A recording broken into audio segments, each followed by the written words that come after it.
بسم اللہ الرحمن الرحیم۔ ایک دن خلیل شلبی اپنی لشکر کے ساتھ قازان شہر میں داخل ہو رہا تھا۔ جب وہ قازان شہر کے جنوبی دروازے میں داخل ہونے لگا تو اپنے گھوڑے سے اتر گیا۔ لوگوں کے ہجوم کے سامنے اس کا استقبال کرنے کے لیے نامک سری اور خانوف کھڑے تھے۔ دونوں نے آگے بڑھ کر پہلی خلیل شلبی اور بعدہ اسماعیل بے سے مصافحہ کیا۔ اس موقع پر اسماعیل بے نے نامک سری اور خانوف کو مخاطب کرتے ہوئے اور انیس کے آگے اس کی گود میں بیٹھے ہوئے بچے کی طرف اشارہ کرتے ہوئے کہا، امیر کو مبارکباد دیں کہ ان کے ہاں لڑکا ہوا ہے۔ اس کا نام حریم بن خلیل شلبی رکھا گیا ہے۔ خدا نے سیواسٹوپول کی فتح کے ساتھ امیر کو اس بچے جیسی نعمت سے بھی نوازا ہے۔ نامک سری اور خانوف آگے بڑھ کر بچے کو پیار کرنے لگے تھے۔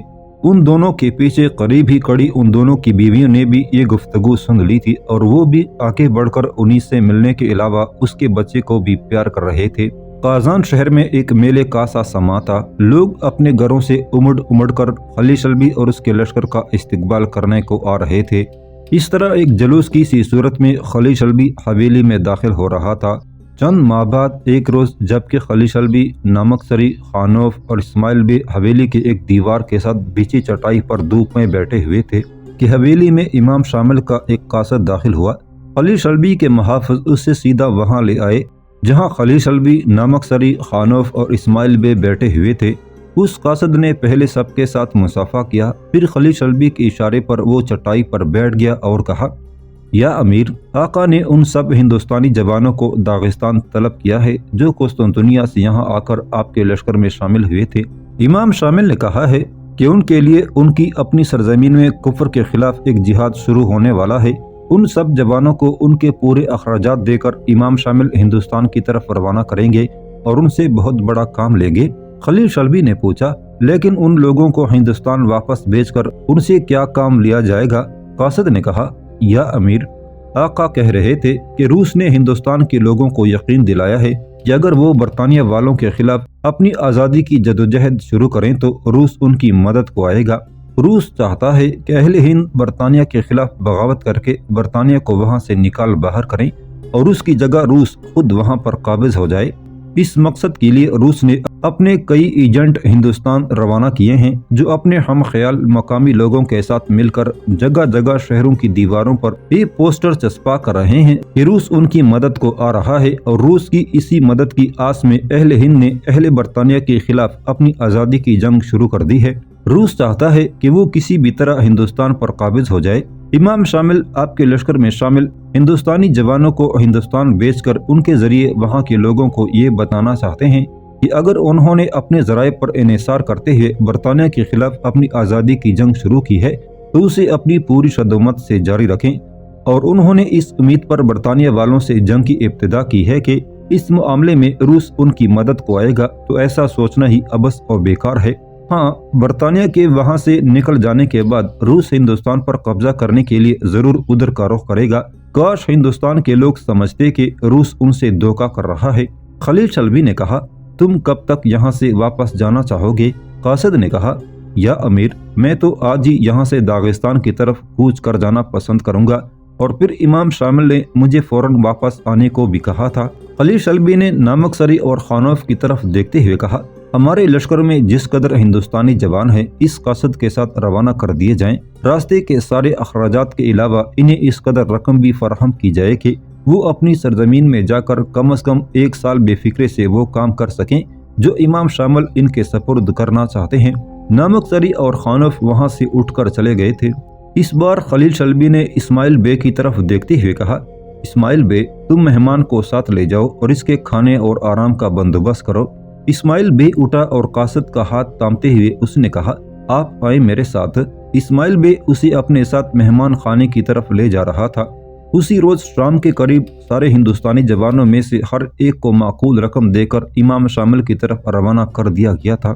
سیواسٹوپول کے ہاتھ سے نکل جانے پر زار روس نکولاس کو اس قدر صدمہ ہوا کہ وہ اسی صدمے میں مر گیا اور الیگزینڈر زار روس کی حیثیت سے تخت نشین ہوا۔ زار روس بنتے ہی الیگزینڈر نے عہد کیا کہ وہ سیواسٹوپول کا بدلہ لے گا اور اپنی سلطنت سے ملحقہ مسلمانوں کی مشرقی ریاستوں اور حکومتوں کو کچل کر رکھ دے گا۔ تخت نشین ہوتے ہی الیگزینڈر نے جنگی تیاریاں شروع کر دی تھی۔ اس نے سویڈن اور جرمنی کے جنگی ماہرین اور آتشی اسلحہ بنانے والے صناعوں کی خدمت حاصل کی اور جگہ جگہ آتشی اسلحہ بنانے کی کارگاہیں قائم کر کے اس نے اپنے ملک میں اسلحے کے انبار لگانے شروع کر دیے تھے، اور اس تیاری میں اس نے 2-3 برس صرف کیے۔ ایک روز زار روس الیگزینڈر نے اپنے جنرل ٹاڈلمین، مالوکوف اور کچھ نئے اور ماتحت جرنیلوں کو اپنے قصر میں طلب کیا۔ یہ ماسکو کا وہی قصر تھا جس میں شروع سے زار روس بیٹھا کرتے تھے۔ جب سارے جرنیل قصر میں جمع ہو گئے تو الیگزینڈر نے اسے مخاطب کرتے ہوئے شکوہ کرنے کے انداز میں کہا، 100 برس سے بھی زیادہ عرصہ قبل جن مسلمان علاقوں پر ہم نے قبضہ کیا تھا، ہم ان سے آگے قدم نہیں بڑھا سکے۔ انگنت بار ہم نے داغستان اور قازقستان پر اپنی پوری قوت سے یلغار کی، لیکن ان کوہستانوں اور میٹھے پانی کے سرزمینوں میں ہمیں ہزیمت اور ذلت کے سوا کچھ حاصل نہ ہوا۔ لیکن میں اس انجماد کو مزید برداشت نہیں کروں گا۔ ہم نے اپنے آپ کو آتشی اسلحے سے متعارف کر کے اپنی قوت میں اضافہ کر لیا ہے، اب حالات ہمارے حق میں ہوں گے۔ سنو، اس مقصد کے لیے لاکھوں جوانوں پر مشتمل 2 لشکر ترتیب دیے جائیں گے، ایک ٹاڈلمین کی سرکردگی میں جو داغستان کی طرف بڑھے گا اور دوسرا لشکر بڑی رازداری کے ساتھ دریائے یورال کے کنارے کوہستانوں کے اندر بت کالمک اور جنگاری قبائلوں کی بستیوں کی طرف جائے گا۔ یہ لشکر مالوکوف کی سرکردگی میں ہوگا۔ یہ لشکر ٹاڈلمین کی داغستان روانگی سے 6 ماہ قبل ہی کالمکوں اور جنگاریوں کی طرف روانہ کر دیا جائے گا۔ کسی کو اس کی روانگی کی خبر نہ ہوگی اور یہ صرف رات کے وقت سفر کرے گا اور دن کے وقت پڑاؤ کر لیا کرے گا۔ مالوکوف کے تحت روانہ ہونے والا یہ لشکر چند دن تک یہاں سے کوچ کر جائے گا۔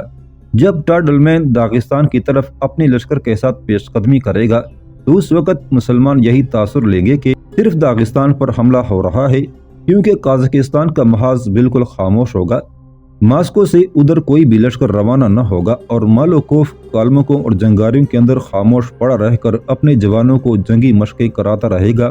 جب ٹاڈلمین داغستان پر حملہ آور ہوگا تو قازقستان والے اپنا لشکر ضرور امام شامل کی مدد کو روانہ کریں گے۔ جو ہی ان کا لشکر داغستان کی طرف جائے گا، مالوکوف کالمکوں اور جنگاریوں کے ساتھ مل کر دریائے یورال پار کرے گا اور قازقستان کے شمالی شہر منزلتا پر حملہ کر دے گا۔ اس کے بعد قازان پر قبضہ کر کے کوفہ کو بھی اپنا زیر نگین بنا لے گا۔ اس کے بعد وہ قازان سے داغستان کے شہر غمری کی طرف جانے والی شہرہ پر پیش قدمی کرے گا اور داغستان و قازقستان کے اس متحدہ لشکر کی پشت پر حملہ آور ہو جائے گا جو اس وقت تک ٹاڈلمین کے ساتھ مصروف جنگ ہوں گے۔ الیگزینڈر رکا، پھر اس نے پوچھا، کیا تم میں سے کوئی میری اس جنگی تدبیر کی مخالفت کرتا ہے؟ سب نے بلند آواز میں الیگزینڈر کی تائید کی۔ الیگزینڈر اپنی نشست سے اٹھ کر کھڑا ہو گیا اور کہا، تو پھر کل یہاں سے مالوکوف اپنے لشکر کے ساتھ کوچ کرے گا۔ اس لشکر کی تعداد 1.5 لاکھ سے زائد ہوگی۔ پھر الیگزینڈر مڑا اور پردے کے پیچھے چلا گیا۔ ٹاڈلمین اور مالوکوف بھی اپنے ماتحت جرنیلوں کے ساتھ اٹھ کر قصر سے باہر نکل گئے تھے۔ دوسرے روز مالوکوف اپنے لشکر کے ساتھ کالمکوں اور جنگاریوں کی بستیوں کی طرف کوچ کر گیا تھا اور دن بڑی تیزی سے گزر کر ہفتوں اور مہینوں میں تبدیل ہونے لگے تھے۔ ایک روز خلیل شلبی اپنی خوابگاہ میں اپنی مسحری پر بیٹھا تھا۔ اپنے بیٹے حریم کو اس نے اپنی گود میں بٹھا رکھا تھا۔ خلیل شلبی کے سامنے فرش پر حسین اونیس بیٹھی ہوئی تھی۔ اس نے اپنے سامنے گرم پانی کی ایک چلمچی رکھی تھی اور خلیل شلبی کے دونوں پاؤں وہ تیل ملے گرم پانی سے دھو رہی تھی۔ اونیس نے خلیل شلبی سے پوچھا، اسماعیل بے نے کہا ہے امام شامل کی طرف سے ایک قاصد آیا ہے، میں نے اسے ایک سپاہی کے ساتھ مہمان خانے کی طرف بھیج دیا ہے کیونکہ اس کے پاس کوئی زبانی پیغام نہ تھا۔ وہ آقا کا ایک خط لے کر آیا ہے اور وہ خط میں نے اس سے لے لیا ہے۔ خلیل شلبی نے اسماعیل بے کی طرف دیکھتے ہوئے پوچھا، پھر وہ خط کہاں ہے؟ اسماعیل بے نے امام شامل کا خط خلیل شلبی کو تما دیا۔ خلیل شلبی کھول کر پڑھنے لگا۔ انیس اٹھ کر خلیل شلبی کے پیچھے آ گئی اور وہ اور اسماعیل بے بھی خط پڑھ رہے تھے۔ خط پڑھنے کے بعد اسماعیل بے اور انیس اپنی بیگی پلکیں خشک کر رہے تھے۔ خلیل شلبی کسی اچانک ڈس لینے والے ناک کی سی پرتی کے لحاف ایک طرف پھینکتے اور حریم کو بستر پر بٹھاتے ہوئے اٹھ کھڑا ہوا۔ پھر وہ بلند آواز سے پکارنے لگا، لبیک سیدی لبیک۔ پھر خلیل شلبی اپنا جنگی لباس پہننے لگا تھا اور انیس با کر اس کی مدد کرنے لگی تھی۔ پھر خلیل شلبی نے کہا، اسماعیل بے تم بھی اپنی تیاری کرو، ہاں پہلے نامک سری اور خانوف کو بلا کر لاؤ۔ اسماعیل بھاگتا ہوا باہر نکل گیا۔ خلیل شلبی نے اس بار پیار سے کہا، انیس تم اپنے اور حریم کے کپڑے اور ضرورت کا دوسرا سامان لے لو۔